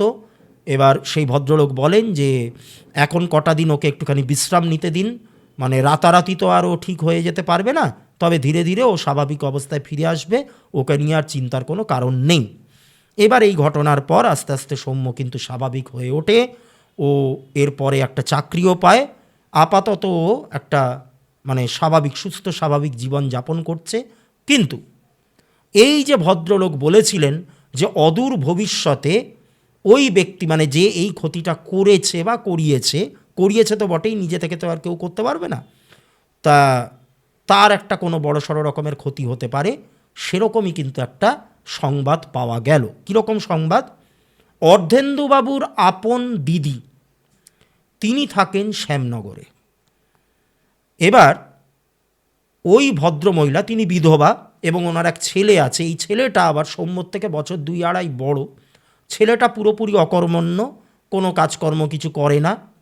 এবার হঠাৎ খবর পাওয়া গেল যে ওই ভদ্রমহিলা অর্থাৎ সৌম্যর পিসি, তিনি কিন্তু অসুস্থ হয়ে পড়ছেন এবং তার অসুস্থতাটা গুরুতর, শুকিয়ে যাচ্ছেন তিনি। কোনো ডাক্তার বদ্যি কোনো কিছু করেই কিছু করা যাচ্ছে না। আর ওই ছেলেটার হঠাৎ করে হয়ে গেল গ্যাংগ্রিন, পায়ে গ্যাংগ্রিন হয়ে গেল, এবং সেই গ্যাংগ্রিনটা এত সিরিয়াস পর্যায়ে পৌঁছে গেল যে অপারেট করে ওর ডান পাটা কিন্তু বাদ দিতে হয়েছিল। অর্থাৎ ছেলে এবং মা দুজনেরই লাইফটা কিন্তু একটা স্টাক হয়ে গেল। আর এখানে 2-2 4 করে ফেললেন ভদ্রলোক অর্ধেন্দুবাবু, যেই জন্মদিনে এনারাও কিন্তু উপস্থিত ছিলেন। এনারা প্রচুর মিষ্টি কিনে এনেছিলেন জন্মদিনে, আর সৌম্যর জন্য, সৌম্যর পছন্দ মতো আলাদা করে কিছু মিষ্টি একটা বাক্সে করে কিন্তু ওনারা নিয়ে এসেছিলেন। এবং ওই পিসি, সৌম্যর ওই পিসি, ওই ভদ্রমহিলা, উনি কিন্তু নিজে হাতে তার মধ্যে থেকে 2টো মিষ্টি সৌম্যকে খাইয়েও ছিলেন। আর সৌম্য যেহেতু একটুখানি খাদ্য রসিক, যেহেতু একটু মিষ্টি খেতে ও একটু বেশি ভালোবাসে, তাই একই জায়গায় বসে ও ওই পুরো প্যাকেটটা, মানে ওর জন্য যে আলাদা বাক্সটা আনা হয়েছিল, ওইটা ও নিজেই খেয়ে নিয়েছিল, কাউকে দেয়নি। যার মাধ্যমে, খাবারের মাধ্যমে তো সব থেকে বেশি প্রেতচালান করা যায়। তা যাই হোক, তা এই ছিল হচ্ছে ঘটনা। ধর্মের কল বাতাসে নড়ে বলে একটা কথা আছে না, মানে ঠিক সত্যিটা কোনো না কোনোভাবে প্রকাশ পাবেই, এবং কেউ যদি কারোর ক্ষতি করে তাহলে তার ফল কিন্তু তাকে ভুগতেই হবে, সেটা এই জন্মেই হোক কি পরজন্মেই হোক। প্রকৃতি কিন্তু খুব ভয়ঙ্কর জিনিস। প্রকৃতি আমাদের মা, তিনি যেরকম স্নেহশীলা, ঠিক সেরকমই কিন্তু তিনি ভয়ঙ্করী রূপও ধারণ করতে পারেন যদি আমাদের পাপের ঘোড়াটা পূর্ণ হয়। তা এই ছিল হচ্ছে ঘটনা। আশা করি আপনাদের প্রত্যেকেরই ভালো লেগেছে। যদি ভালো লেগে থাকে তাহলে অবশ্যই আমার ভিডিওটিকে লাইক করবেন, আমার চ্যানেলটিকে সাবস্ক্রাইব করবেন এবং কাছের মানুষদের সঙ্গে এটাকে শেয়ার করবেন। আপনাদের জীবনে যদি কোনো ঘটনা ঘটে থাকে তাহলে অবশ্যই আমাকে তা জানাবেন। ডেসক্রিপশন বক্সে আমার নাম্বারটা দেওয়া থাকবে, সেখানে আপনারা হোয়াটসঅ্যাপ করুন, কল করুন, ভয়েস মেসেজ করুন, আপনাদের যা ইচ্ছা, যেরকম সুবিধা সেরকমভাবে আপনারা আমার সাথে যোগাযোগ করতে পারেন। আবারও আপনাদের সাথে দেখা হবে, ফিরবো একটি নতুন ঘটনা নিয়ে আগামী শনিবার ঠিক রাত্রি 9টায়। আপনারা প্রত্যেকে ভালো থাকবেন, সুস্থ থাকবেন। নমস্কার।